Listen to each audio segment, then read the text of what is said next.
Kenarok itu dulu pelabuhannya di Sendang Biru. Jadi bagi saudaraku semua, para pemirsa Raket Prasojo TV channel yang pernah ke Sendang Biru, di Sendang Biru ini merupakan pelabuhan alami dan juga merupakan benteng alami. Jadi kalau kita lihat di Sendang Biru, apalagi kita kalau melihatnya itu, kita satu lokasi dulu saja yang sekarang menjadi tempat TPI, tempat pelelangan ikan. Kita memandang depan, agak ke kiri, ini Pulau Sempu. Kita memandang ke depan agak serong ke selatan kalau nggak salah ya. Ini kan lautan lepas. Tapi di situ ada dua batu karang besar. Seperti gapuro. Ya.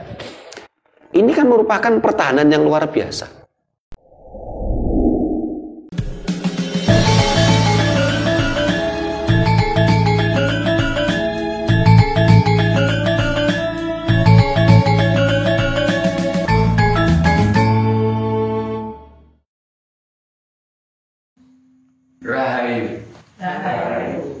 Para pemirsa Raket Prasojo TV channel yang kami hormati, selamat berjumpa kembali dalam kegiatan Yayasan Raket Prasojo, Lembaga Pengkajian, Pelestarian, dan Pengembangan Budaya Nusantara.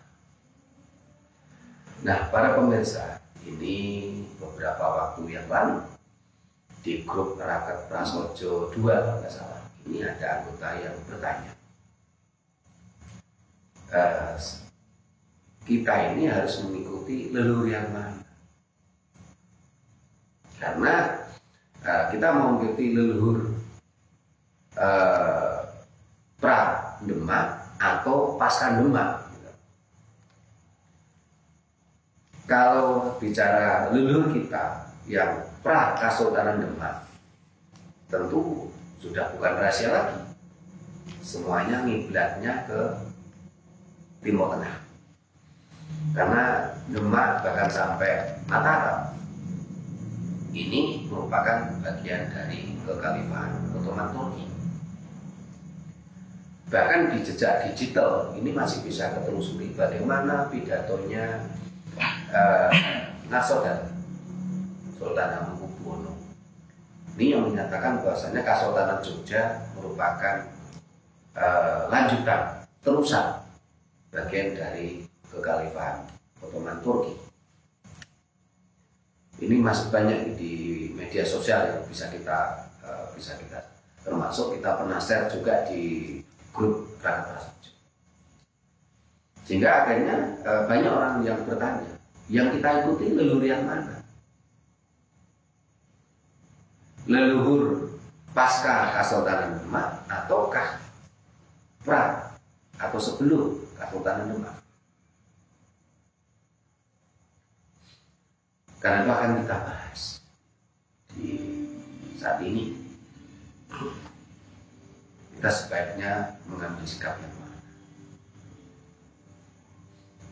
Tentunya untuk menuju kebangkitan Nusantara, menuju bangsa ini merdeka jiwa. Nah, sebelum kita bahas itu, kita buka kembang. Nah, ini Bu Nani, maaf ya, silakan Nani. Rahayu.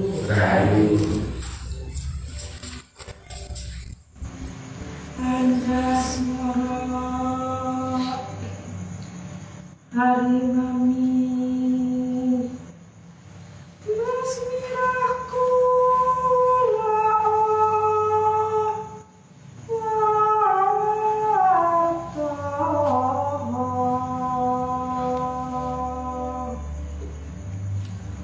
Dasih mutan urun layon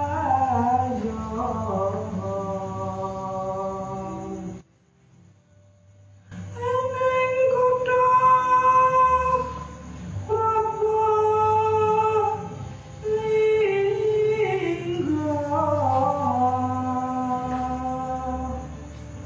tanging lan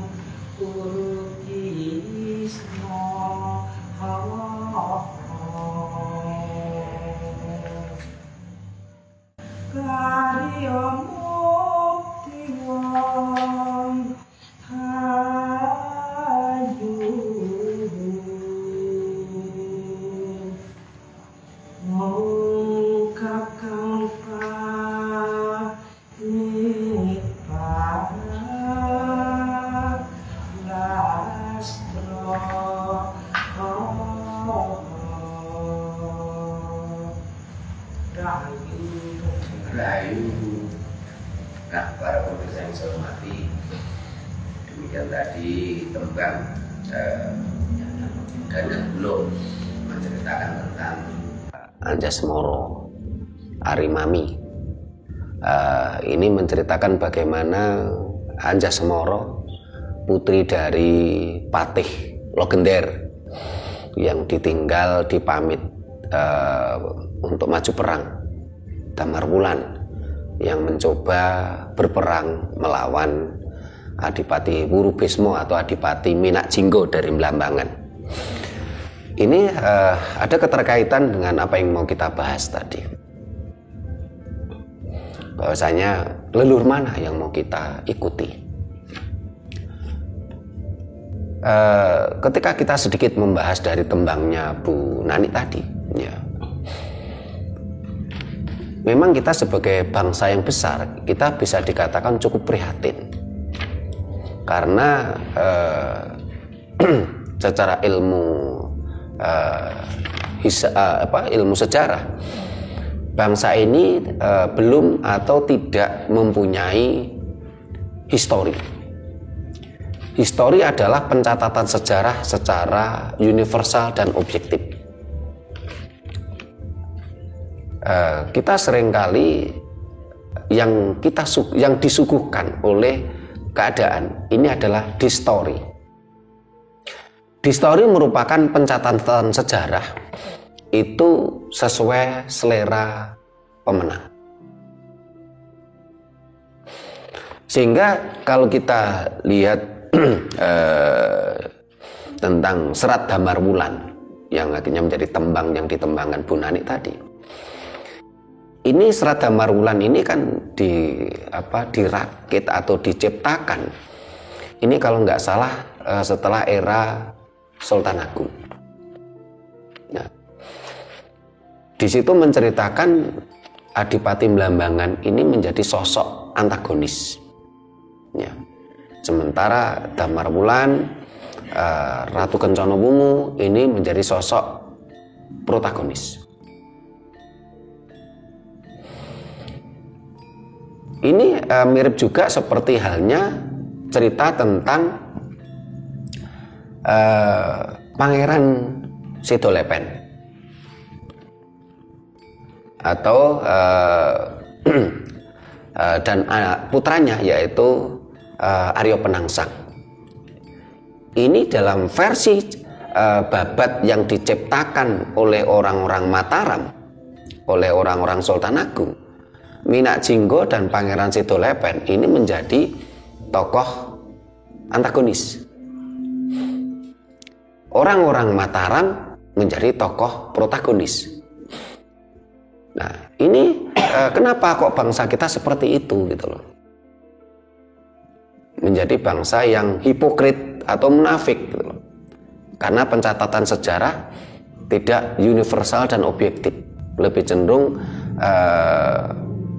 pro penguasa. Tapi dari cerita tentang Arya Penangsang maupun Minakjingga ini juga terdapat di dalam serat babat, yang dimana di serat babat tadi ditulis itu setelah sekian lama, sekian puluh tahun, sekian ratus tahun setelah peristiwa sejarah. Sebagai contoh cerita tentang perang antara Adipati Minakjingga dengan Majapahit. Digambarkan Adipati Minakjingga Wurubisma sebagai tokoh antagonis, antagonis. Sementara yang Damarwulan dan Ratu Kencana Wungu menjadi protagonis. Ini ditulis pada masa Sultan Agung. Ini berarti sudah sekian ratus tahun. Karena di dalam catatan lain ternyata itu merupakan perang Paregreg. Sehingga sekarang ini sudah para ilmuwan, para sejarawan sudah mulai menggali antara versi babat dan versi bukti sejarah lain. Ini ada perbedaan. Ada penulisan pengkaburan sejarah.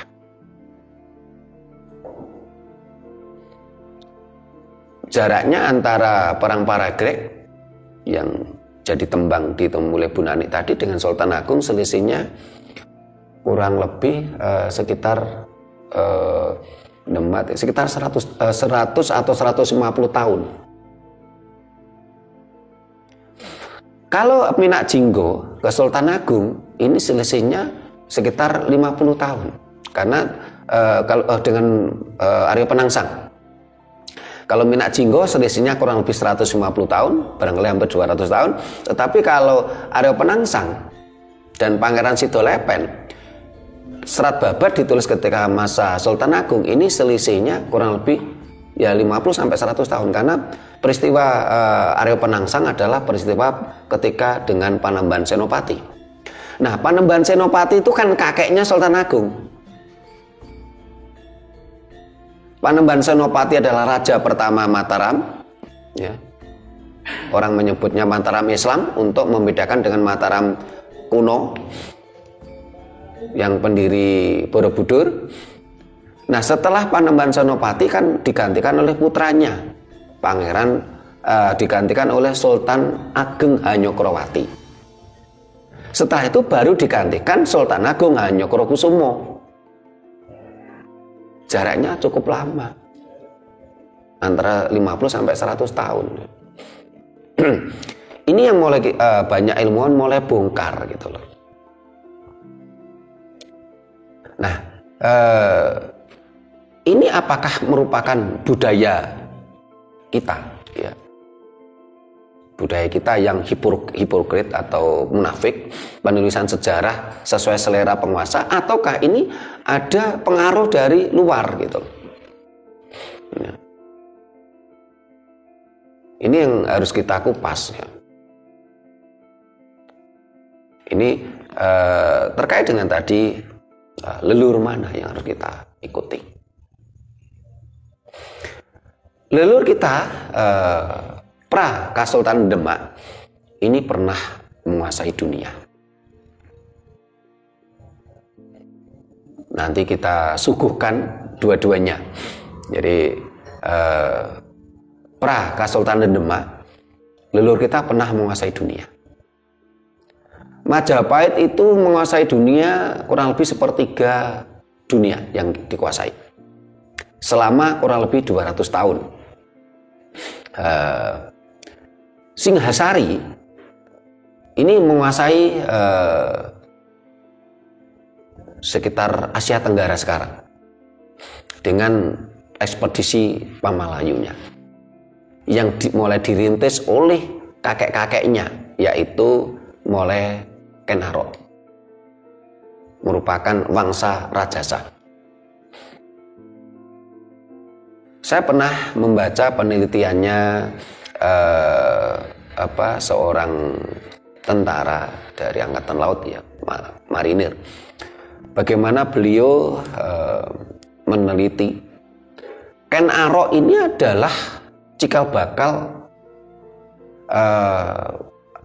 yang mendirikan Angkatan Laut kita, ya.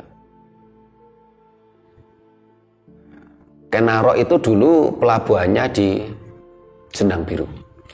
Jadi bagi saudaraku semua, para pemirsa Raket Prasojo TV channel yang pernah ke Sendang Biru, di Sendang Biru ini merupakan pelabuhan alami dan juga merupakan benteng alami.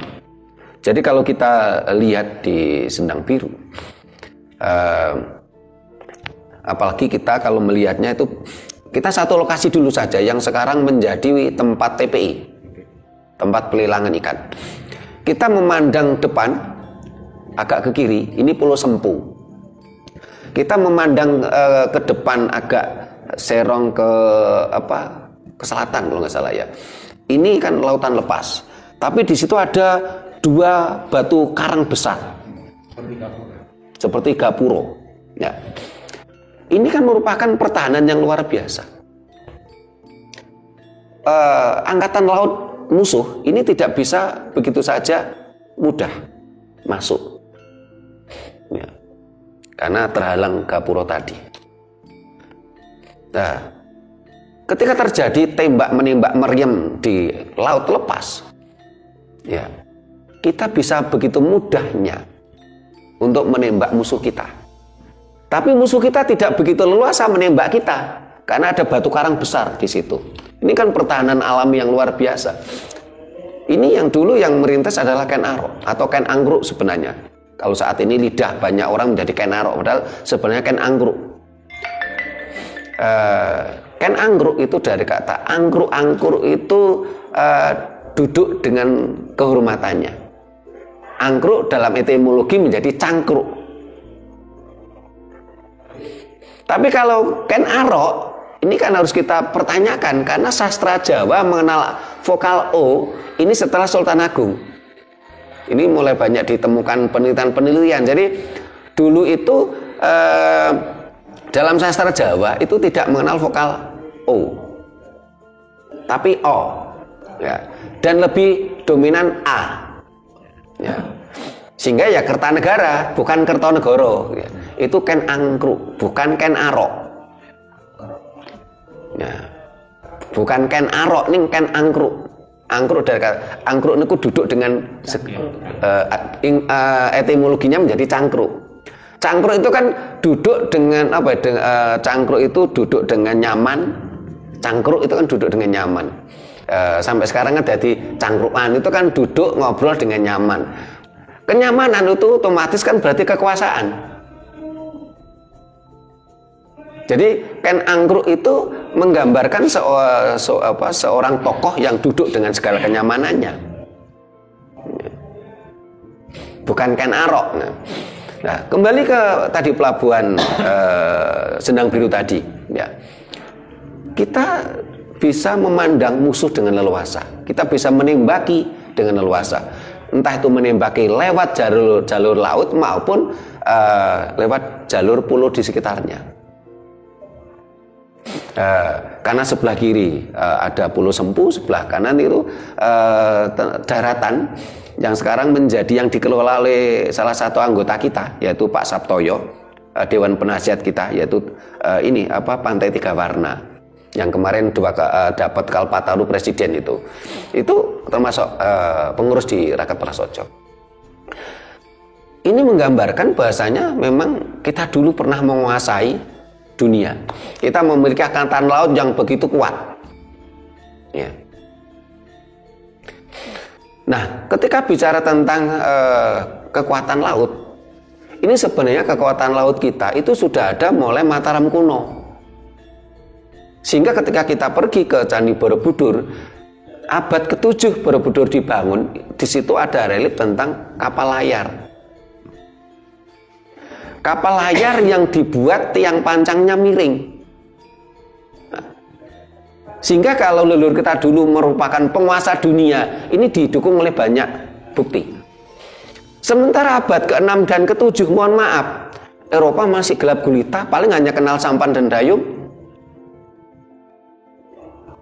Timur Tengah masih gurun pasir. Bahkan dalam catatan Raja Persia, orang-orang Arab itu dengan telanjang dada, tanpa alas kaki, hanya pakai cawat dari kulit hewan. Sehingga kadang-kadang kalau saya melihat ceramahnya orang-orang keturunan Arab di sini, dia mengatakan, oh kalau dulu leluhur kami tidak ke sini, kalian masih tinggal di pohon, kalian telanjang bulat. Nah, ini kan kita yang tahu sejarah kan ketawa aja. Kenapa? Abad ke-7 leluhur kami sudah mampu membuat kapal layar dengan tiang pancang miring. Ini adalah teknologi. Abad ke-7 Eropa masih gelap gulita, cuman kenal sampan dan dayung. Arab sik telanjang bulat dengan cawat dari kulit hewan, telanjang dada tanpa alas kaki. Baru setelah itu tokoh mereka Siti Khotijah itu impor kain sutra dan katun dari Tiongkok. Loh, kita bahkan sebelum Masehi kita sudah mengenal metalurgi. Dalam berbagai hikayat dan legenda, leluhur kita sudah mengenal mesin tenun. Bahkan cerita Sangkuriang bicara mesin tenun. Cerita tentang Aji Saka ini sekitar abad 1 Masehi Udah bicara tentang ikat. Ikat kan dari kain. Udeng. Karena sebelumnya leluhur kita sudah mengenal perangkat mesin tenun sederhana yang di museum masih kelihatan bisa kita lihat itu yang modelnya kan gini grek jegrek grek jegrek. Nah, kalau ini teropongnya jatuh kan akhirnya jadi ini yang diceritakan di Sangkuriang itu. Ini kan kalau ya lucunya yang bodoh itu kan bangsa kita. Orang-orang keturunan Arab cerita seperti itu, bangsa kita yang begitu bodoh kan langsung mempercayai. Karena dia tidak mau belajar tentang peradaban leluhurnya. Dia mabuk dogma gitu loh. Leluhur kita dulu hebat kok. Ya. Karena lautan dikuasai oleh leluhur kita, akhirnya waktu itu orang-orang Timur Tengah, orang Arab, mereka lewat laut darat, lewat jalur darat untuk mendapatkan kain katun dan sutra dari Tiongkok. Di dalam catatan sejarah disebut jalur sutra. Karena lautan dikuasai oleh leluhur kita. Bahkan dalam catatan pelaut-pelaut Portugis, meriam Majapahit ini memiliki 5 kali kekuatan meriam Eropa, meriamnya Portugis. Itu saja abad ke-13. Abad ke-7 mereka gelap gulita, hanya kenal sampan dan dayung. Ya. Abad ke-5, ke-6 mereka gelap gulita. Timur Tengah belum mengenal peradaban malahan. Sehingga orang-orang Timur Tengah, ya, abad ke-12 ini pernah dikuasai, ditaklukkan oleh kerajaan Mongolia. Mongolia, Tiongkok ini penghasil katun dan sutra dari dari domba. Karena itulah orang-orang Timur Tengah impor. Dan tokohnya jelas kok, diceritakan dalam sejarah, mereka pun mengakui kok. Siapa yang impor sutra dan katun? Siti Khotijah. Mereka juga mengakui kok. Mereka impor, mereka nggak mampu menciptakan sendiri kok. Kenapa kok diputar balikkan? Kok bangsa ini begitu bodohnya terus mempercayai gitu loh.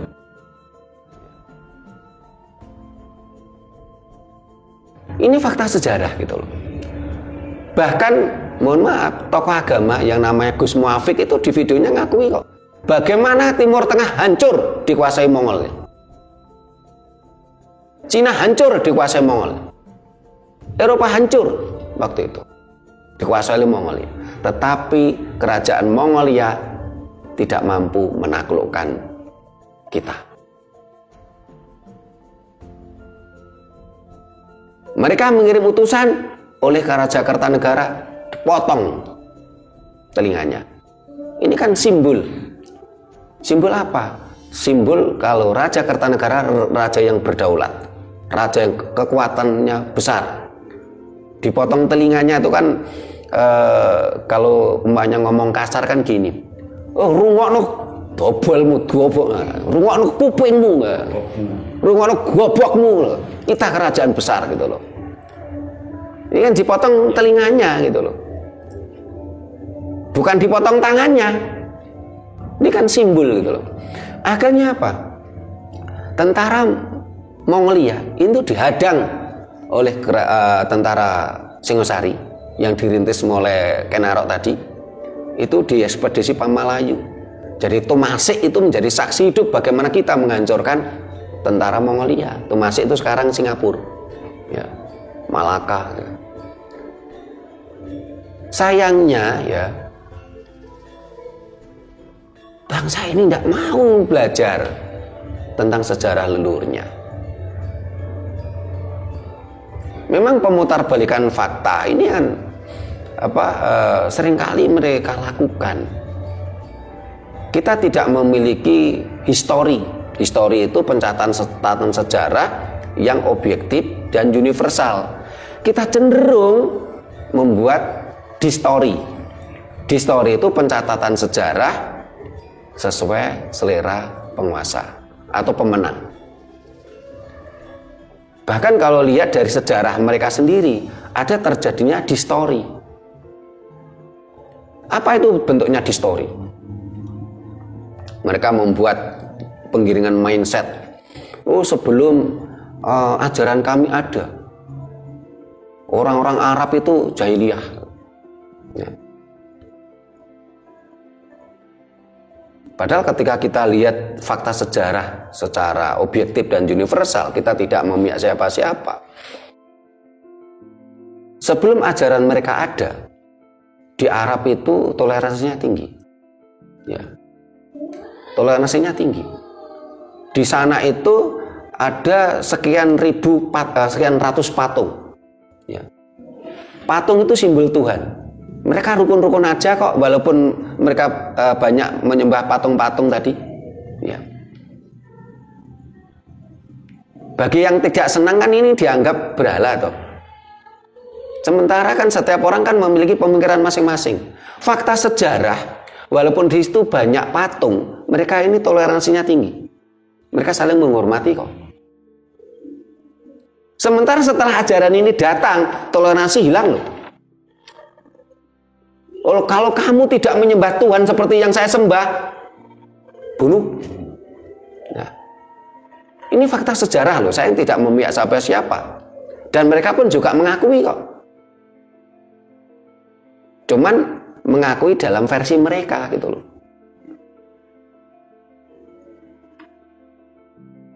Nah, saya tidak mau membahas itu sejarah mereka, tapi ini kan ada semacam distori itu. Dulu sebelum ajaran mereka, perempuan itu diagungkan loh. Apa buktinya? Ada perempuan yang tadi saya katakan impor sutra dan katun, ini mampu menjadi direktur utama sebuah perusahaan dagang besar. Tapi setelah ajaran mereka, ada perempuan tidak ada, ya tidak boleh. Keluar rumah aja harus ya, dibatasi. Loh, di mana? Sekarang kalau kita pertanyakan lebih beradab mana gitu loh. Jangan bicara di story, kita bicaranya coba histori.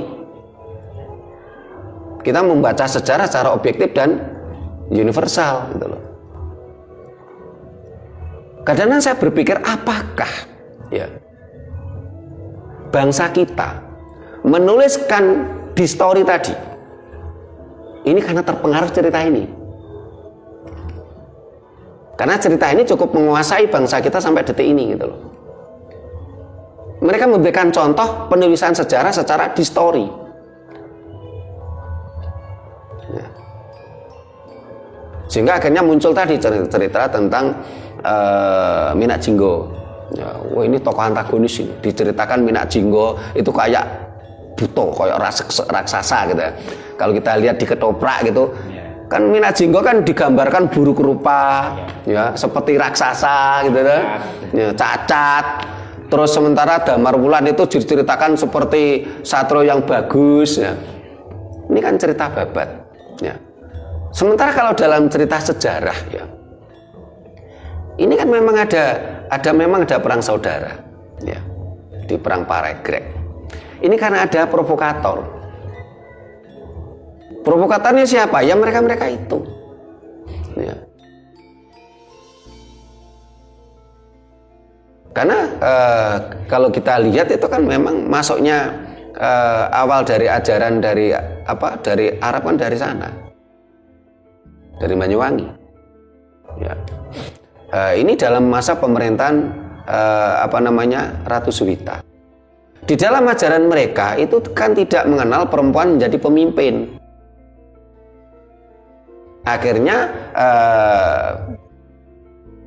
ini Adipati Blambangan, nama lainnya siapa saya lupa tuh, Adipati Wiranegara atau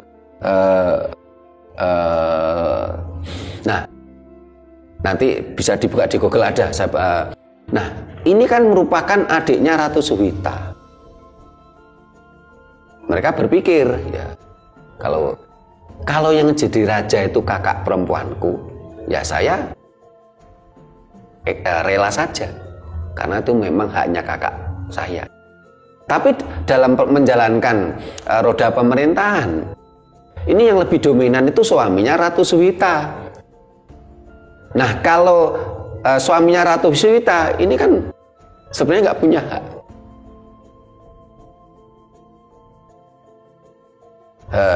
Otomatis apa?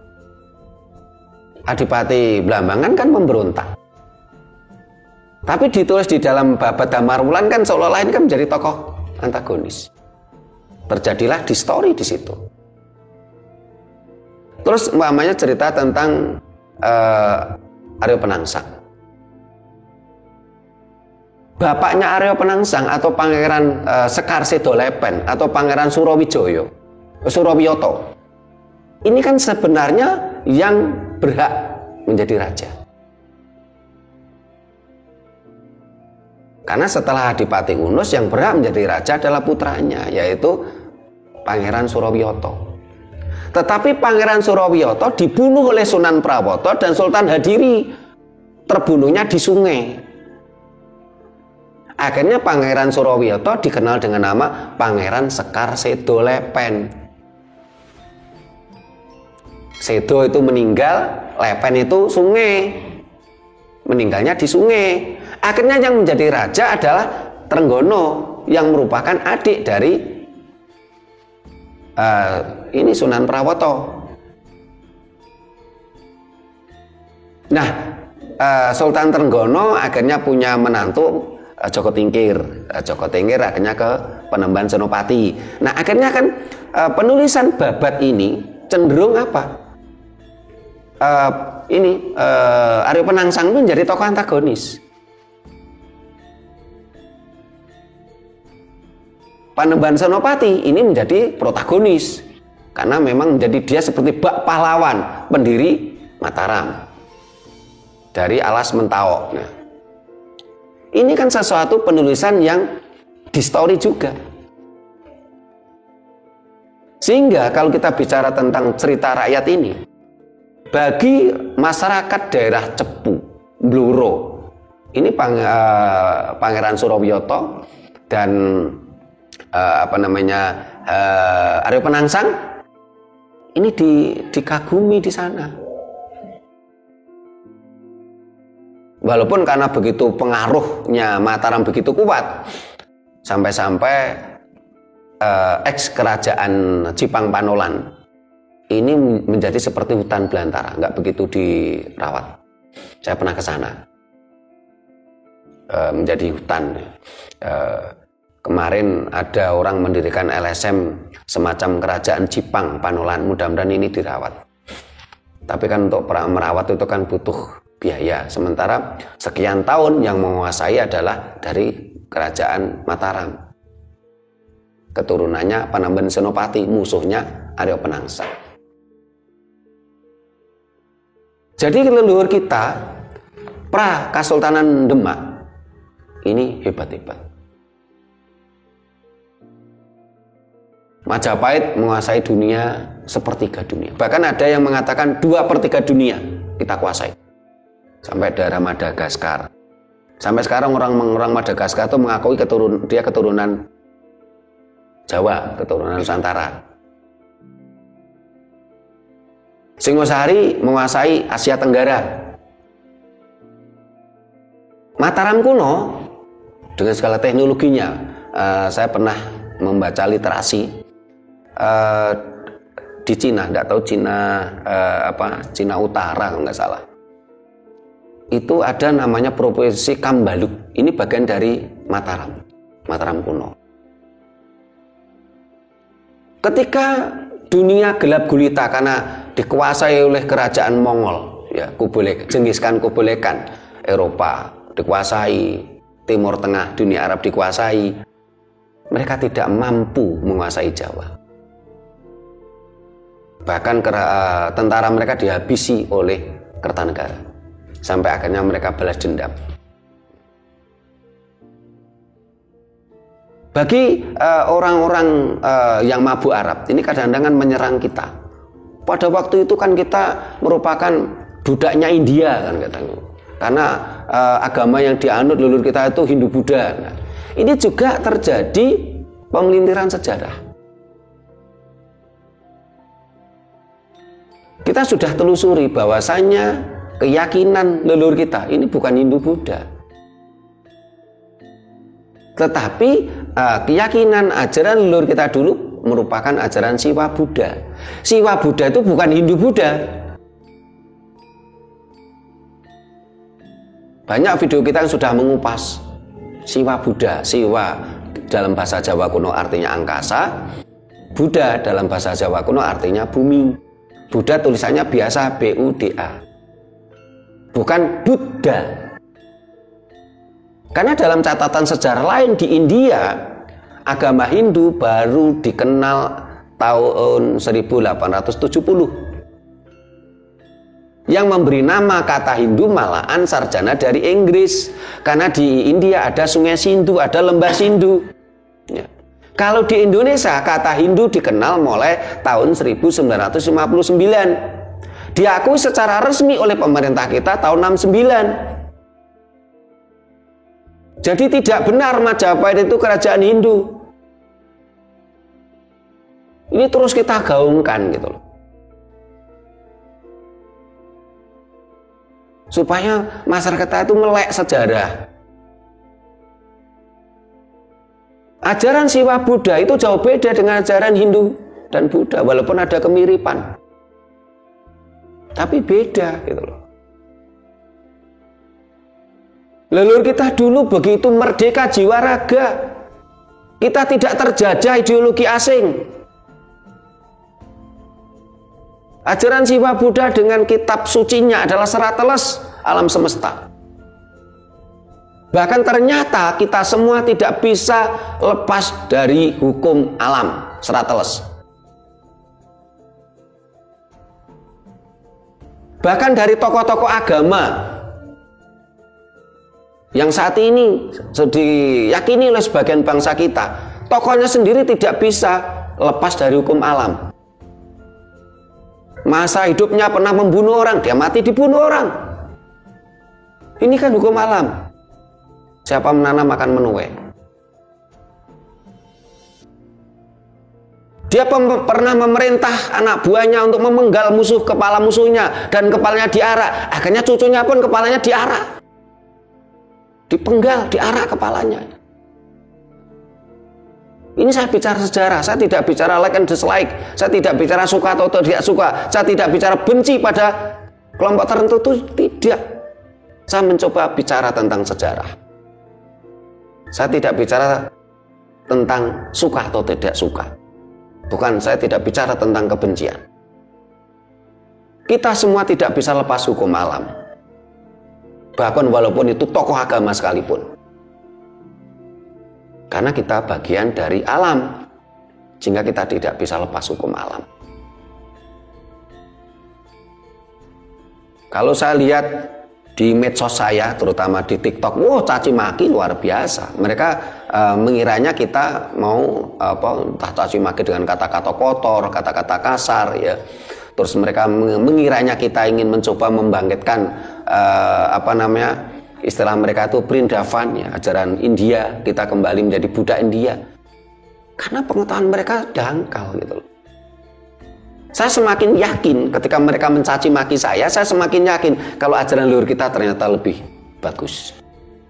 Ajaran mereka yang mereka anut ternyata dengan segala kebenciannya mudah mengatakan dengan kata-kata kotor, kata-kata kasar, mencaci maki, walaupun pengetahuan mereka terbatas.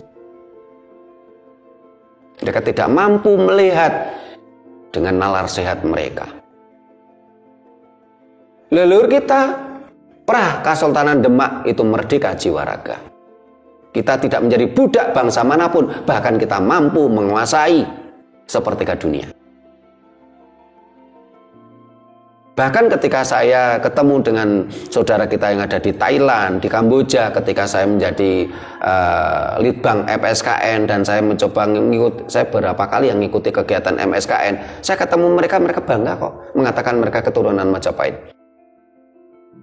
Dalam catatan sejarah mereka yang menciptakan Angkor itu bangunan bersejarah di di Thailand, di Kamboja, ini adalah Raja Jawa. Itu pernah saya share di grup Rakyat Prasaja itu. Kenapa? Karena ketika Majapahit, ketika Singasari menguasai wilayah mereka, Majapahit tidak menjajah mereka. Tetapi apa? Mereka kita rengkuh menjadi saudara. Dan konsep pemerintahan Majapahit ini dibawa oleh Jenderal Raffles dari Inggris. Akhirnya mereka kembangkan menjadi Perkemakmuran Inggris. Sehingga sampai detik ini, Malaysia, Australia yang merupakan kerajaan besar, mereka masih bangga merupakan bagian dari Perkemakmuran Inggris. Itu konsep pemerintahan Majapahit. Karena itulah orang Filipina, Thailand, Kamboja ini masih bangga mengatakan keturunan Majapahit. Karena mereka merasa tidak ditindas, merasa tidak dijajah gitu loh. Ini cerita sejarah leluhur kita pra Kesultanan Demak. Kalau ada konflik-konflik kecil seperti perang Paregreg itu kalau menurut saya hal biasa. Seperti sekarang ini ada selisih ada pertikaian antar parpol untuk merebutkan kekuasaan kan hal biasa. Tetapi bukan berarti itu kita besar-besarkan untuk saling menghancurkan dan melemahkan kebangsaan kita. Itu intrik kecil yang seharusnya kita intrik kecil di dalam internal kerajaan kita, negara kita, bangsa kita. Tetapi ketika kita berhadapan dengan dunia luar ya kita harus bersatu. Bukan malah kita menghamba atau menjadi budak bangsa lain. Kita mengagung-agungkan ajaran bangsa lain, tetapi kita menginjak, menghancurkan ajaran leluhur kita sendiri. Ingat, kita ada di dunia ini karena leluhur kita, bukan karena leluhur bangsa lain. Nah, setelah itu kita bahas leluhur kita pasca Kesultanan Demak. Kita menjadi bangsa yang inferior. Kita menjadi bangsa yang lemah.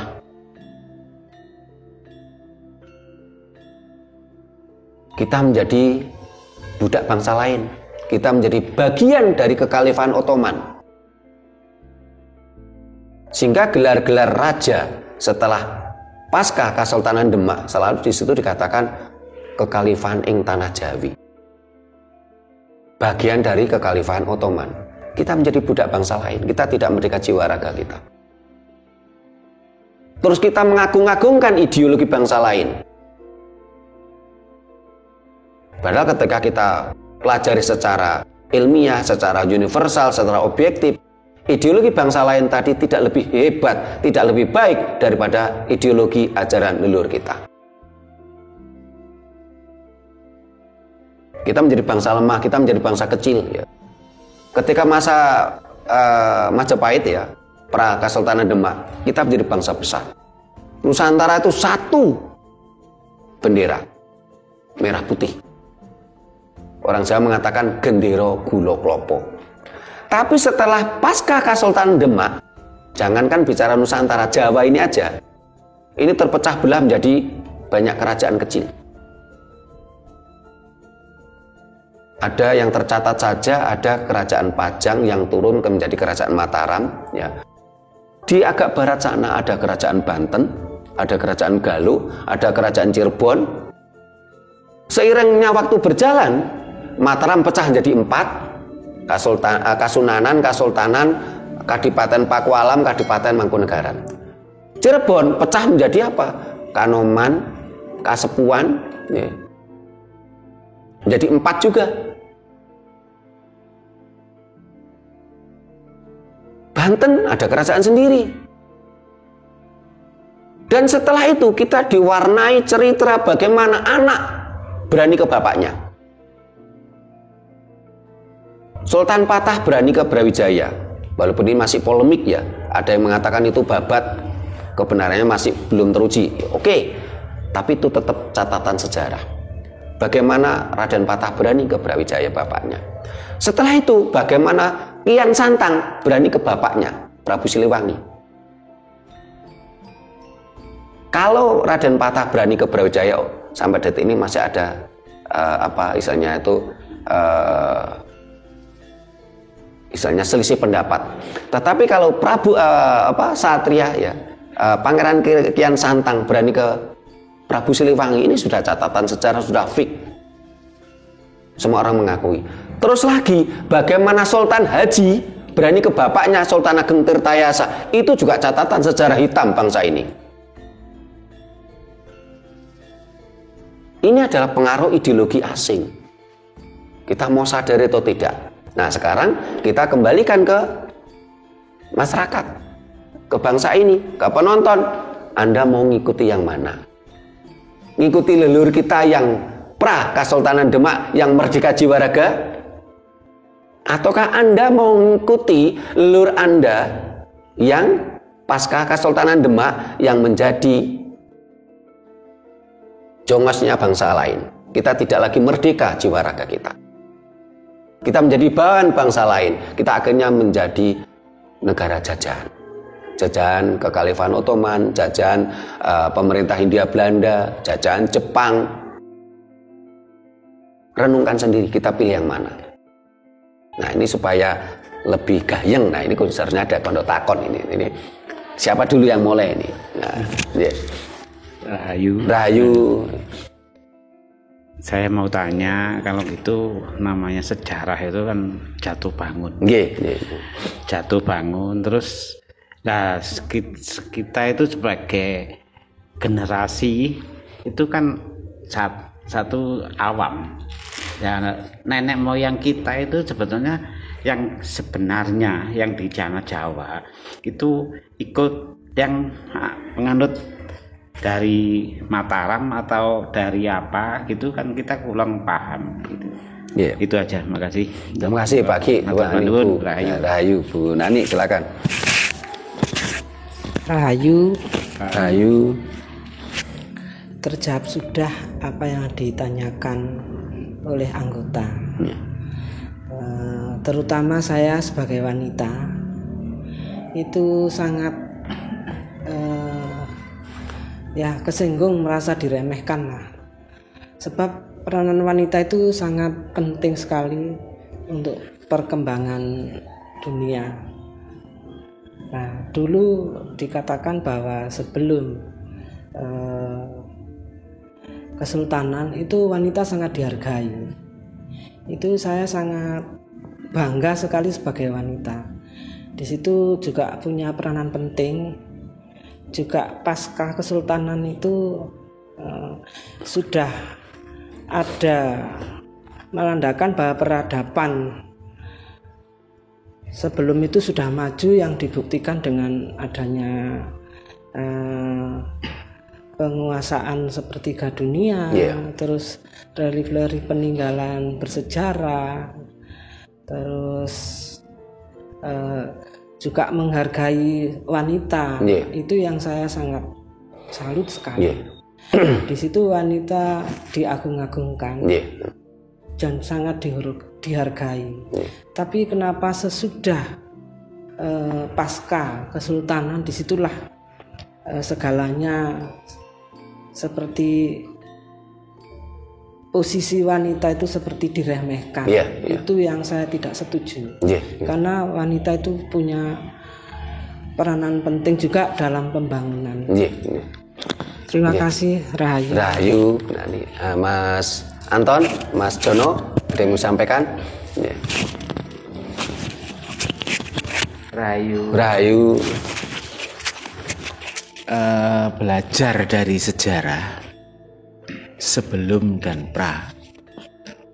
Sebelumnya ya, seperti yang telah Bopo Trimo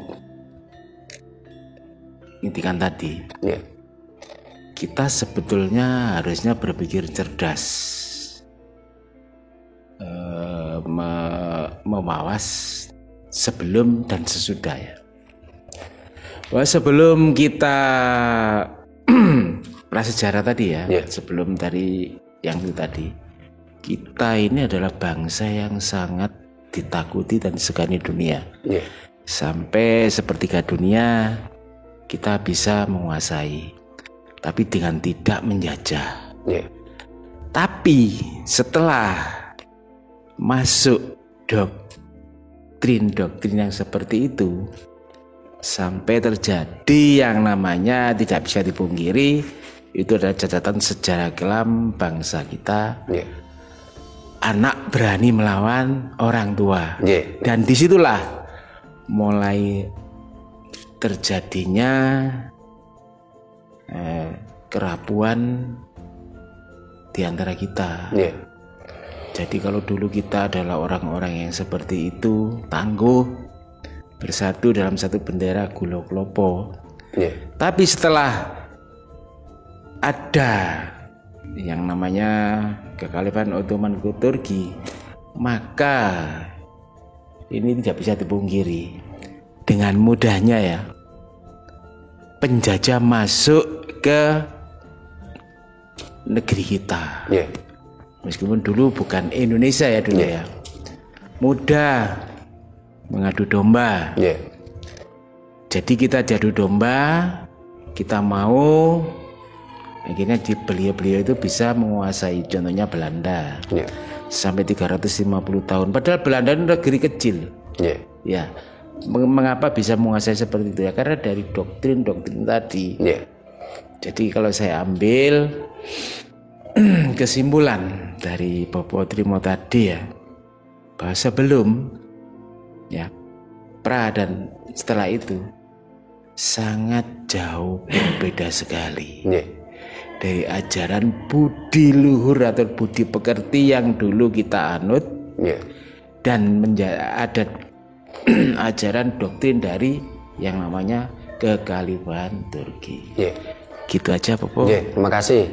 Rahayu. Mas Anton disampaikan.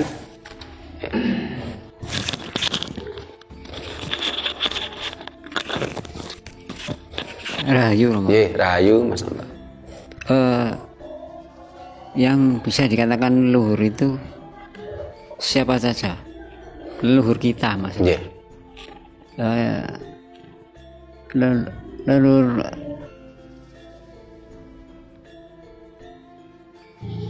yang ada sedara dengan kita, apakah dikatakan juga leluhur kita? Itu aja. Terima kasih Mas Anton. Nah, nampaknya kita bahas mulai dari Mas Anton biar berurutan. Siapa sih yang bisa kita sebut leluhur? Leluhur itu dari kata luhur. Jadi orang yang luhur ya. Karena banyak luhur-luhur akhirnya menjadi leluhur. Nah, siapa yang kita anggap luhur? Tentunya adalah orang tua kita. Karena kita meyakini ajaran tadi Siwa Buddha. Siwa itu angkasa, Buddha itu bumi, pertiwi. Itu ajaran Ibu Pertiwi Bopo Angkasa, Linggayoni. Jadi Linggayoni adalah simbol penciptaan, simbol kehidupan. Sehingga kita mengagungkan bapak ibu kita. Sehingga kemarin saya ada dialog di telepon dengan Jengani, putrinya Suwargi Pak Permati. Beliau cerita tentang Romo, saya ini ketemu sesepuh kok malah saya diajari untuk membenci bapak saya karena dulu bapak saya salah ini. Saya katakan, Jeng, sejelek apapun itu bapak jenengan, sing ngukir jiwa raga jenengan, sehingga seharusnya jenengan tidak perlu mengikuti kata-kata sesepuh tadi yang menggiring mindset jenengan untuk membenci bapak jenengan yang katanya melakukan kesalahan. Karena ketika bicara salah dan benar di dunia ini kan masih kebenaran itu kan ada kebenaran subjektif, kebenaran objektif, dan kebenaran sejati. Bapak jenengan dikatakan salah kan oleh versi dia. Kalau menurut saya malah nggak usah diikuti sesepuh yang seperti itu gitu loh. Karena sejelek apapun bapak jenengan itu yang mengukir jiwa raga jenengan. mudah-mudahan Jengani bisa menerima argumentasi saya, walaupun sesepuh tadi menggiring message seperti itu. Dan saya bersyukur Jengani dalam obrolan tadi akhirnya mengerti. Nah, ke Mas Anton tadi, ya, yang dikatakan luhur akhirnya leluhur. Siapa itu? Orang tua kita, bapak ibu kita. Nah, bapak ibu kita ada karena orang tuanya. Itulah leluhur kita. Tetapi harus kita pahami, untuk sampai pada kelahiran kita ini membutuhkan 244 leluhur. Ini pernah saya share di grup Rakyat Prasojo juga tuh. Jadi untuk mensampai ke diri kita ini membutuhkan 244 leluhur. Jadi dari leluhur itu turun, banyak kita giring dari bapak kita. Ya, bapak kita kan punya ibu bapak, ibu bapak terus sampai ke atas ya. Terus ibu kita punya orang tua, bapak ibu juga terus. Untuk sampai di titik kita ini butuh 244 keturunan. Berarti berapa tahun? Ya. Sehingga leluhur kita itu banyak gitu loh.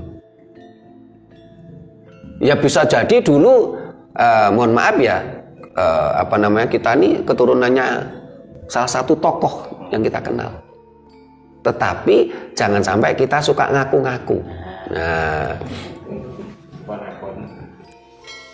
ngaku-ngaku saya ini keturunan Raden Wijaya, saya ini ngaku keturunan Gajah Mada. Saya malah malu gitu loh. Kalau saya loh ya, kenapa? Apa sih yang sudah kita perbuat kok kita ngaku-ngaku keturunannya Raden Wijaya? Ya. Kita tidak punya kemampuan apa-apa kok ngaku-ngaku. Ya. Biarlah pengakuan itu diberikan oleh alam semesta. Jangan kita mengaku-ngaku. Karena kalau orang yang mengaku-ngaku itu bukan yang sebenarnya.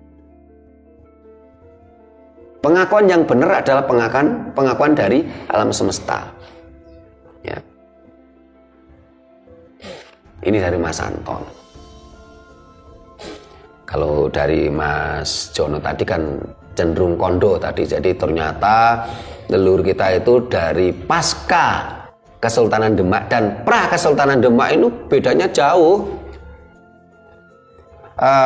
Pasca Kesultanan Demak itu tidak ada leluhur kita yang bisa kita banggakan. Mereka penuh konflik.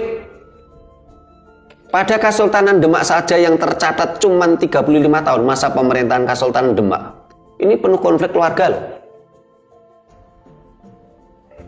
Setelah di Pati Unus seharusnya tadi saya katakan Pangeran Surowiyoto.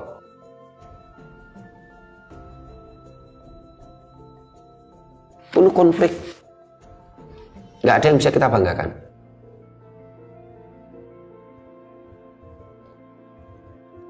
Sampai detik ini bahkan mohon maaf kerajaan yang ada sekarang ini kan Karisa Igare Payung itu pun konflik antar keluarga. Saya pernah terdampak loh dipanggil Polda Jateng hanya karena konfliknya keluarga keraton. Wes karek jeneng saigare payung aja loh mereka masih berkonflik loh. Apa yang mau kita banggakan dengan seperti itu? Tetapi tadi ingat, sejelek apapun mereka tetap leluhur kita. Kita harus tetap akui gitu loh. Tetapi kalau kita bicara pra Kesultanan Demak, banyak yang bisa kita banggakan. Kita benar-benar bangsa yang besar, menguasai sepertiga dunia. Kita benar-benar bangsa yang merdeka jiwa raga. Kalau mereka mengklaim, loh kan ajaran ini adalah sinar terang. Cuman kita seperti batu atau seperti kaca. Kalau kita batu, kita kena sinar terang, kita menyerap dari sinar terang yang dibawa bangsa asing tadi. bangsa Dayak tadi. Tapi kalau kita kaca, kita memantul, kita menolak. Ayo kita bicara secara objektif dan universal. Ya. Mereka banyak kok, kalau kita diajak diskusi itu tidak berani kok. Mereka hanya selalu berdasarkan pokoknya. Menurut riwayat, jari ini Pak Ki, bakul jari, adol jari, kulak jari. Ya. Mereka hanya berdasarkan kitab suci, dalil yang unlogis. Mereka tidak bisa kok kalau kita ajak diskusi secara nalar. Mereka mentok hanya berdasarkan dalil dan iman kok. Mereka tidak mampu diajak berpikir rasional kok. Bahkan tokoh-tokohnya ya nampaknya menyadari kalau ajaran ini tidaklah sempurna. Akhirnya mereka menciptakan undang-undang penistaan. Sampai-sampai di medsos oleh teman-teman itu kata penistaan itu dipisah, penistaan. Loh, secara logika saja kalau mereka tahu kalau ajarannya itu sempurna, nggak mungkin menciptakan undang-undang ini untuk melindungi ajarannya. Karena mereka paham ajarannya tidak begitu sempurna, akhirnya mereka membuat undang-undang ini untuk melindungi. Gitu loh. Logika saja, karena Pak Giono itu sadar kalau rumahnya nggak aman, dia membuat pagar. Karena sadar rumahnya tidak aman, ajarannya tidak sempurna, gitu loh.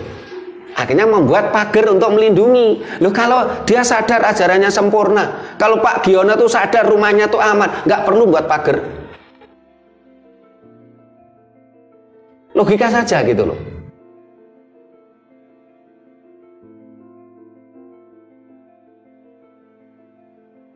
Kayak di Bali ya, saudara kita di Bali itu kan dulu aman ya.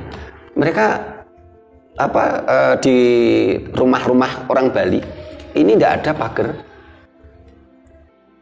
Orang bisa masuk bebas. Tapi dengan berkembangnya zaman ini kadang-kadang kita malu loh Pak Ki kalau ke Bali itu, karena setiap ketangkap pencuri orang kita gitu loh, terutama orang tapal kuda gitu loh. Termasuk yang ngebom Bali kemarin kan orang-orang kita toh, orang-orang keturunan Jawa yang tidak Jawa toh. Tapi kelompok mereka tetap mengagung-agungkan ini pahlawan gitu loh. Bahkan mayatnya pun disambut bak pahlawan gitu loh. Karena orang Bali sadar ya, kalau rumahnya aman, ya mereka nggak buat pagar kok di rumah orang Bali. Tapi setelah berkembangnya zaman, ada orang-orang seperti ini, akhirnya orang Bali sekarang udah mulai buat pagar sekarang. Karena merasa tidak nyaman gitu loh. Merasa tidak aman, tidak nyaman dan tidak aman.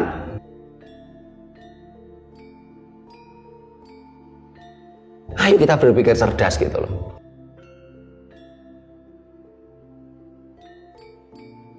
Terus ke pagi ya, leluhur mana yang harus kita, leluhur Mataram Kasultanan ataupun Mataram kuno ya.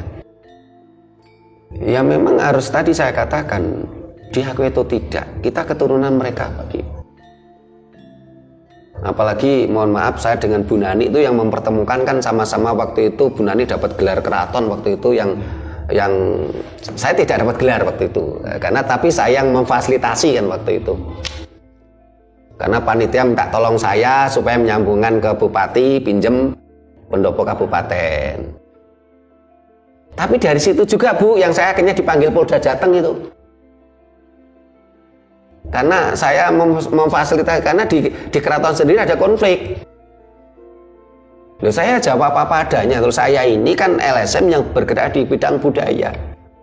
Ketika panitia tadi meminta tolong saya mempertemukan ke bupati, mau pinjem pendopo, ya saya kan jebantani. Ya kita akhirnya cuma dipanggil Polda Jateng selaku saksi aja. Tapi kan kita jadi malu, walah keraton karek saiki gare payung lho sik gegeran gitu loh. Kenapa kok kita tidak bersatu ya, membangun kembali peradaban kita ya. Sementara di sisi lain teman-teman kita yang bicara tentang kebangkitan Nusantara, itu mengagung-agungkan Majapahit, juga kadang-kadang cenderung berbau dogma. Sampai kadang-kadang saya sindir, emang kalau Majapahit kembali bangkit, Anda mau jadi apa? Mau jadi raja? Mau jadi temenggung? Bukan itu seharusnya yang kita perjuangkan. Saat ini bagaimana juga kita sudah sepakat NKRI harga mati gitu loh. Yang harus kita perjuangkan adalah kembalinya, bangkitnya jiwa-jiwa Jawa, supaya bangsa ini benar-benar merdeka jiwa raga. Hanya itu yang harusnya yang kita perjuangkan. Kita tidak lagi menjadi budak bangsa lain hanya karena diiming-imingi janji fata morgana, diiming-imingi pahala surga, sementara ajaran tadi tidak punya pahala, tidak punya surga. Di kitab sucinya tidak ada pahala, tidak ada surga, karena pahala dan surga itu ajaran Jawa. Pahala itu bahasa Jawa kuno, surga itu bahasa Jawa kuno. Kan berarti kita ditipu mentah-mentah toh itu. Kita diiming-imingi oleh mereka janji fata morgana yang mereka sendiri nggak punya. Ini sama dengan gini gambarannya, Pak Jono itu menjanjikan ke Pak Giono, Pak Giono nanti kalau ikut saya, itu saya kasih tanah seluas 3.000 meter seperti contoh gini. Pak Jono raduwe malah Pak Giono yang punya malahan. Lalu kalau Pak Giono kebelicuk ya mohon maaf, bodohnya Pak Giono. Dan itulah bangsa kita saat ini. Ayo kita bangkit gitu loh. Bentuk kebangkitan Nusantara itu berbeda, bukan kembalinya Majapahit, tetapi kembalinya jiwa-jiwa Jawa yang nantinya menuju bangsa ini merdeka jiwa raga, tidak lagi menjadi budak bangsa lain. Kita jangan mau dibodohi, ditipu dengan janji-janji fata morgana gitu loh. Toh mereka yang menjanjikan itu, pertama, dia tidak paham apa yang dia janjikan. Kedua, yang dijanjikan itu masih fata morgana. Dia suruh berangkat duluan, tidak mau kok.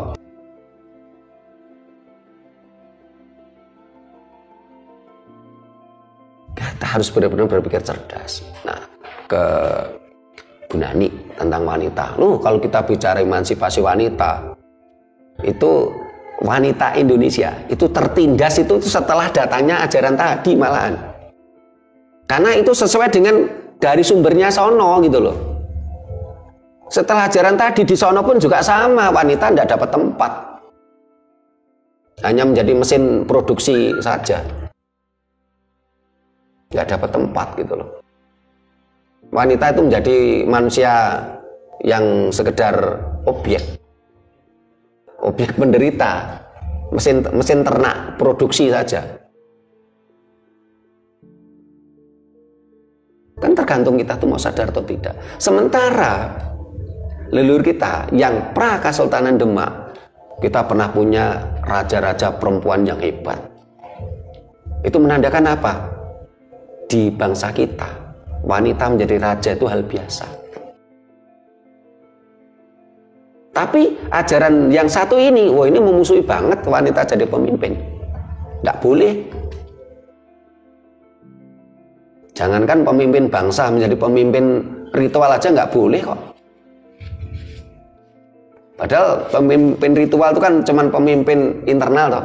Itu aja nggak boleh kok, apalagi pemimpin publik. Tapi kalau leluhur kita, pra Kesultanan Demak, kita punya banyak raja perempuan yang hebat. Ada Ratu Suwita, ada Tribuana Tunggadewi, ya, ada Ratu Gayatri, terus ada Ratu pendiri Mataram kuno ini, yang Ratu Wangsa Sailendra yang mendirikan Borobudur, ini seorang perempuan juga.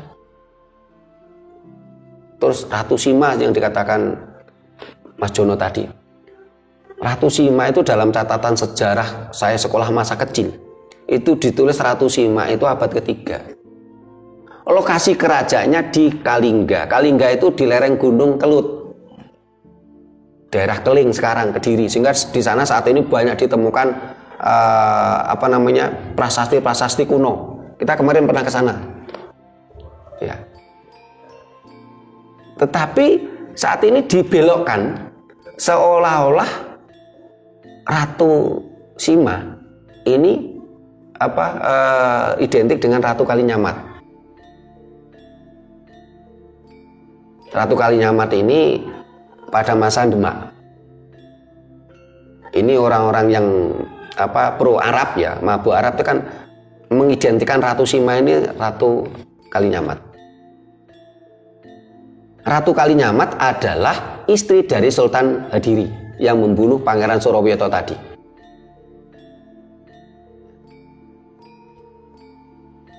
Tetapi di sini juga ada semacam kelucuan tersendiri. Mereka mengagung-agungkan Ratu Kalinyamat. Sementara Ratu Kalinyamat sendiri ini tidak pengikut ajaran Arab secara kafah. Bahkan dia ketika suaminya dibunuh oleh Aryo Penangsang, dia bersumpah. Apa itu sumpahnya? Topo sinjang rambut. Ini bukan ajaran Arab. Kita tahu apa yang dimaksud dengan topo sinjang rambut. Sinjang rambut. Tahu Bu Nani? Nah, sinjang rambut itu adalah bertapa telanjang bulat. Semuanya lepas. Apakah ini ajaran Arab? Loh, dalam satu sisi kan diagung-agungkan oleh orang yang pro Arab. Sementara Ratu Kalinyamat sendiri yang dilakukan seperti itu kok. Setelah suaminya dibunuh oleh Aryo Penangsang, dia bertapa, bersumpah dia akan bertapa sinjang rambut sampai dia menemukan orang yang mampu membunuh Aryo Penangsang. Topo sinjang rambut di gunung di gunung di sekarang daerah Kudus ini. Gunung Muria.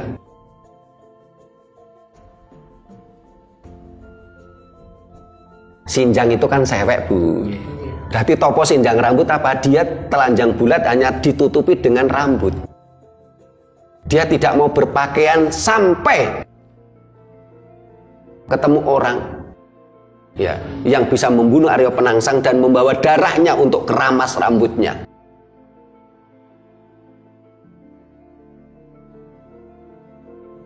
Karena memang dendam gitu loh, karena suaminya dibunuh. Padahal sebenarnya Aryo Penangsang membunuh pun juga karena tadi tanaman, karena Sultan Hadiri dan Sunan Prawoto membunuh Pangeran Suropyoto. Ini sejarah, kita bicara objektif. Saya tidak bicara like and dislike. Saya tidak bicara kebencian.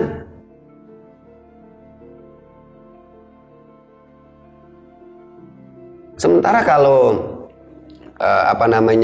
tadi pra Kasultanan Demak ya, tentang tembangnya Bu Nani tadi. Anjas mora rimami wa mirah kula warto. Ya. Ini kan cerita distori karena yang mengarang memang pada masa Kasultanan Mataram. Sehingga Adipati Wurubismo Minakjenggo itu digambarkan seperti raksasa yang buruk rupa, ya pokoknya elek tok wis.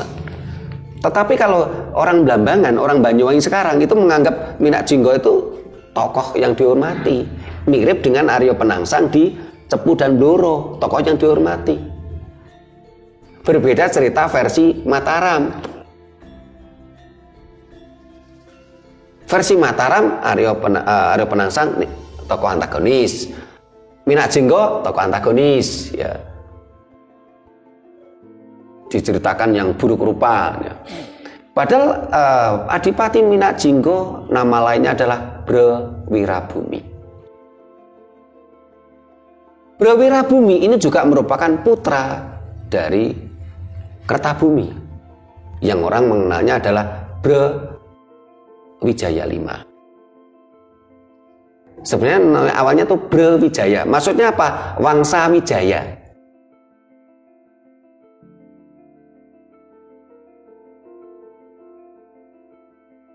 Jadi rajanya Kertabumi ini yang dipercaya merupakan Bre Wijaya V. Sehingga namanya Bre Wirabumi. Ada cerita Brewirabumi ini putra kedua, tapi ada juga yang menceritakan Brewirabumi ini putra dari Selir.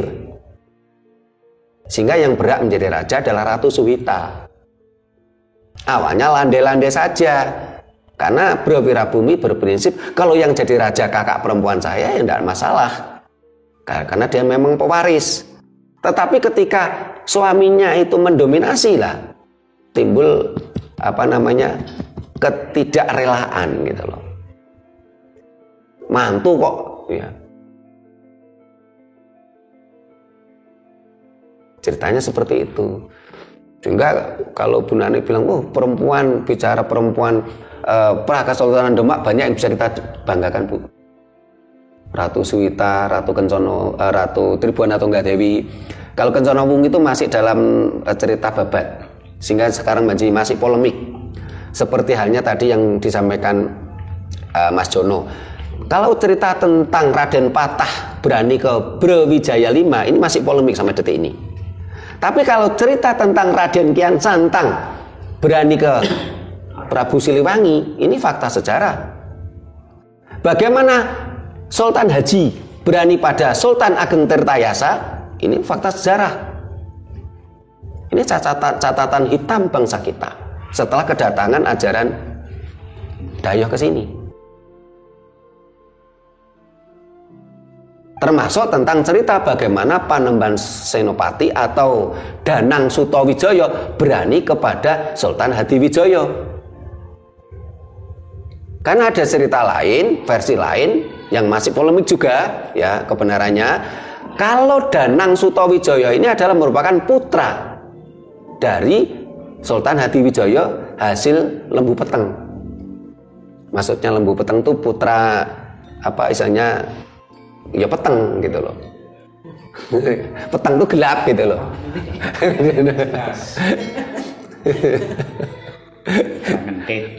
Putra ngentit.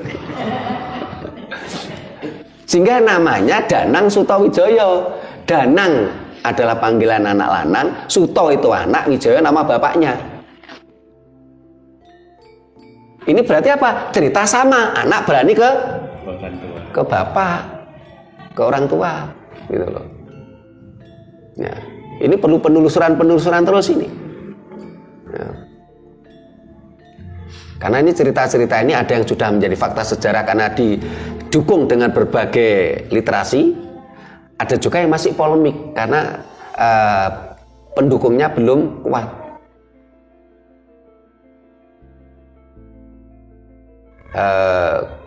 Bahkan Raja Putri yang ini di Mataram kuno itu termasuk hebat, Bu. Ya, saya pernah baca itu, saya lupa namanya. Saya pernah share di grup Rakyat Prasojo juga itu. Sehingga saat ini sudah saatnya wanita-wanita Indonesia bangkit. Ya. Sehingga sebentar lagi Gusti Pembayun menggantikan raja di Yogyakarta. Saat ini Yogyakarta masih DIY, ya, daerah istimewa. Saya nggak tahu apakah nanti kalau Gusti Pembayun menjadi raja, seharusnya bentuk kerajaannya berubah, bukan lagi kesultanan. Karena di dalam konsep pemerintahan Islam tidak mengenal sultanah, mengenalnya hanya kesultanan. Kalau nanti Raja Ngarso Dalem diganti Putri Pembayun, tentunya nanti bentuk kerajaannya berubah. Seharusnya kita lihat aja nanti misalnya bagaimana sejarah akan mengungkap hal ini. Karena di sisi lain ketika bicara 500 tahun Nusantara bangkit, ya, kalau kita lihat sejarah ini 500 tahunnya masih nanti tahun 2027. Karena dalam catatan sejarah yang pernah saya baca itu tahun 1478 ini Sultan Adipati Demak ini ada MOU dengan Kekhalifahan Ottoman. Jadi 1478 ini masih kerajaan kecil Demak itu. Nah setelah itu karena merasa dibackingi oleh Kekhalifahan Ottoman, akhirnya Adipati Demak ini berani melawan ke Majapahit. diperangi sampai akhirnya Majapahit waktu itu karena kalah pindah ke Kediri kerajaannya. Ya. Setelah itu tahun 1520 ya, ini Majapahit benar-benar sudah tidak ada, bergeser ke Gel-Gel, ke Bali. Nah, Demak menjadi benar-benar kerajaan besar Kesultanan yang diakui itu baru tahun 1527. Berarti kalau bicara 500 tahun kebangkitan Nusantara ya tentunya 2027. Tapi kita lihat saja bagaimana sejarah, karena saat ini terjadi perang ya, perang ideologi, perang politik ya, karena perang kita saat ini tidak seperti dulu dengan perang fisik saling mengacungkan pedang. Perangnya berbeda, perang ini ada perang ideologi saat ini. Di aku itu tidak ada perang ideologi, ada perang politik ya. Terus ada juga mohon maaf ada perang gaib. Ini bagi yang mau percaya. Kenapa? Kontra wis entek gitu loh. Jadi sudah saatnya jin dan setan itu pergi kembali ke asalnya. Jin dan setan itu bukan asli Jawa. Ini makhluk gaib dari Arab. Jin dan setan itu. Jawa tidak ada jin dan setan. Di Jawa ada nopo entenipun nun sewu tetean, demit, gendruwo. Itu nanti pertanyaan perang sama setan. Iya, gaib, perang dengan gaib. Ya. Ini terjadi. Bahkan saya dapat cerita dari salah satu pengurus kita lah. Jadi kalau orang-orang kita yang pergi ke sana ya, misalnya pergi ke barat katanya, mencari kitab suci. Itu kalau misalnya waktu itu tanpa sengaja tuh dipotret. Di tubuhnya ini ada banyak makhluk gaib seperti alien. Orang yang seperti ini pasti meninggal di sana. Karena untuk tumpaan kembalinya jin dan setan tadi. Semakin banyak mereka ditumpangi makhluk ini, di sana pasti mati. Yang selamat ini ditumpangi tapi nggak banyak. Kebanyakan ditumpangi kan berat raganya itu. Untung Pak Gi pulang selamat ini, yang pernah ke barat mencari kitab suci ini. Numpang roto kan. Dari Singapura, numpang.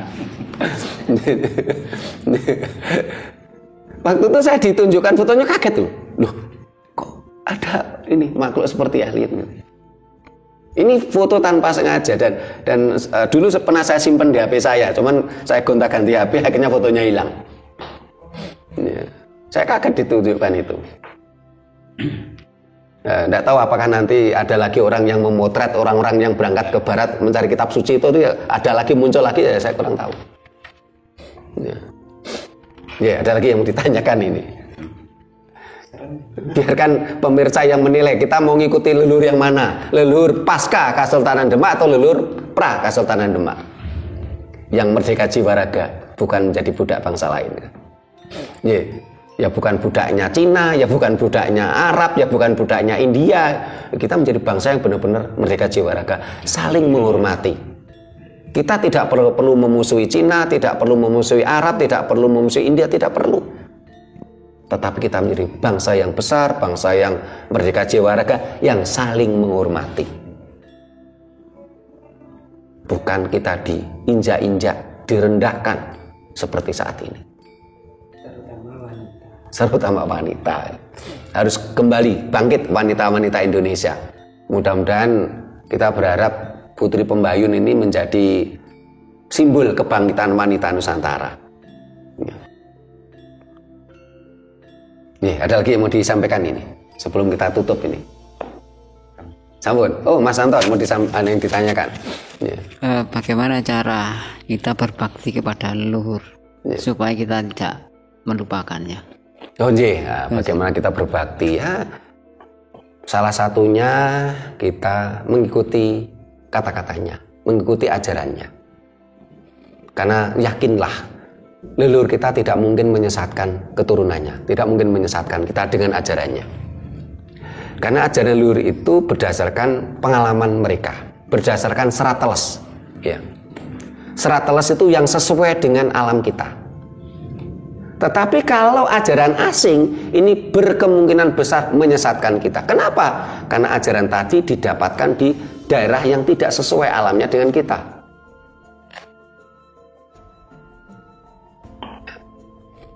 Kita ikuti ajaran leluhur kita dengan selalu membaca serat teles sebagai pedoman.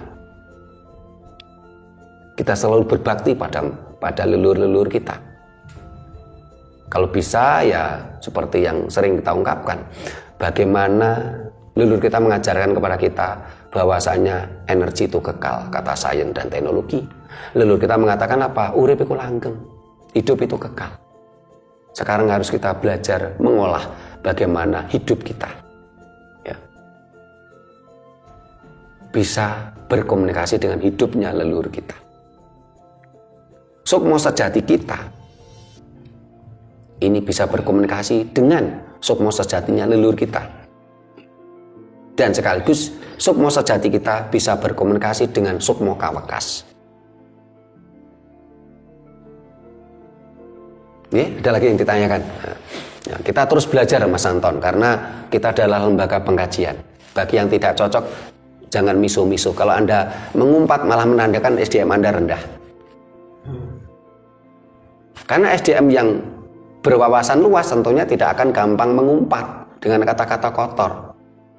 Tunjukkan literasi, tunjukkan dengan akal sehat kita gitu loh. Gak usah mengumpat-umpat. Kalau Anda mengumpat malah menunjukkan ajaran yang Anda yakini itu malah tidak benar malahan. Begitu mudahnya mengumpat, begitu mudahnya menghakimi orang lain. Selalu merasa paling benar, selalu merasa paling sempurna, ya. Selalu merasa paling dekat dengan Tuhan. Sementara masih semuanya fata morgana. Ini ada lagi yang kita udah ya? Nah, udah lama. Nah, para pemirsa yang saya hormati, ya, demikian tadi bahasan kita. Sekarang saya kembalikan ke para pemirsa semua. Leluhur mana yang akan kita ikuti? Leluhur pra Kasultanan Demak yang merdeka jiwa raganya, dengan segala ajaran-ajaran leluhurnya yang tidak menjadi pengikut bangsa lain. Bahasa halusnya pengikut bangsa lain lah. Kalau kata kasarnya kan jongose bangsa lain atau budak bangsa lain. Ataukah leluhur kita yang pasca Kasultanan Demak yang kita menjadi pengikutnya bangsa lain? Karena dijanjikan janji-janji fata morgana. Silahkan pilih sendiri. Kalau mereka menganggap oh ini kan kebenaran yang akan menuntun kita, ya. Kebenaran ajaran ini kan seperti sinar, tergantung kita seperti kaca yang menolak ataukah seperti batu yang menyerap. Toh kebenaran tadi kan masih disclaimer, masih kebenaran sepihak, masih kebenaran subjektif, belum kebenaran objektif dan belum kebenaran sejati. Mudah-mudahan ini mampu memberikan pencerahan pada kita semua. Nah, para pemirsa, kita cukupkan sampai di sini dulu tentang bahasan kita. Leluhur mana yang akan kita ikuti? Bila mana ada kata-kata kami yang kurang berkenan, tata krama kami yang kurang memadai, kami mohon maaf. Terima kasih. Sampai jumpa di kegiatan kita lainnya. Rahayu.